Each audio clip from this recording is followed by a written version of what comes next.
الحمدللہ رب العالمین الصلاۃ والسلام علی رسول الامین اللہم صل علی سیدنا محمد وعلی آلہ وبارک وسلم۔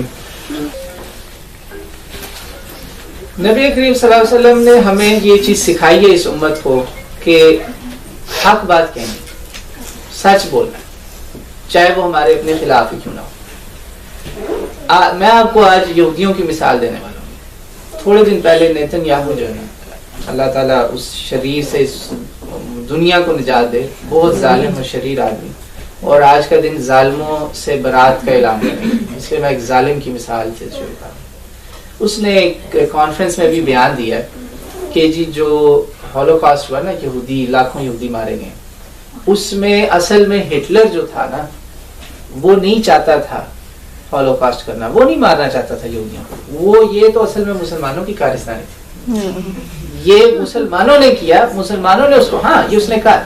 اور اس واقعے کے اوپر دیکھیں، دنیا کے اس وقت جو حالات ہیں ان پہ آپ نظر رکھیں، آپ مائیں ہیں، آپ بہنیں ہیں، آپ بیٹیاں ہیں، آپ نے اگلی نسلیں آپ سے چلنی، اگر آپ میں دین اور اسلام کی سمجھ نہیں ہے نا تو پوری قوم تباہ ہو جائے گی۔ مسلمانوں کے زوال کا سب سے بڑی وجہ اس وقت یہی ہے کہ ہماری امت کی مائیں بہنیں بیٹیاں جو ان کو دین سے اور دنیا دونوں سے دور رکھا گیا۔ جو دین دنیا ہم میں چل رہا ہے نا، وہ خدا کی قسم وہ دین نہیں ہے، میں آپ کو صحیح بتا رہا ہوں۔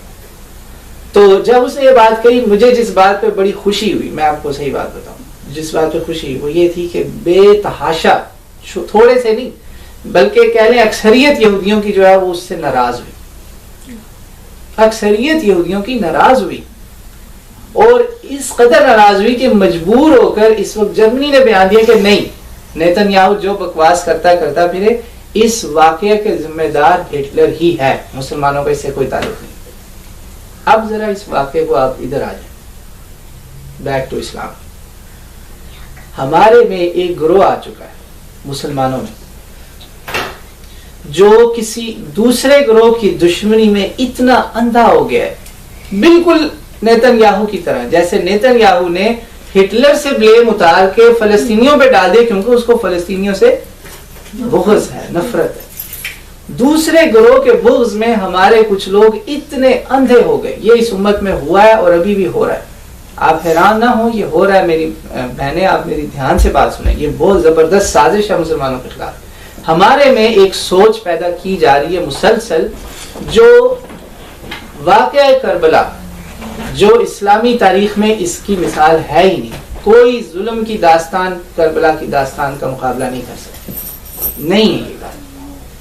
اس کا سارا بلیم دشمنی میں اتنے اندھے ہو گئے کہ جن لوگوں نے وہ واقعہ کیا ان کو آج سیدنا اور امیر المومنین اور رحمت اللہ اور رضی اللہ عنہ کتابوں پہ کتابیں آ رہی۔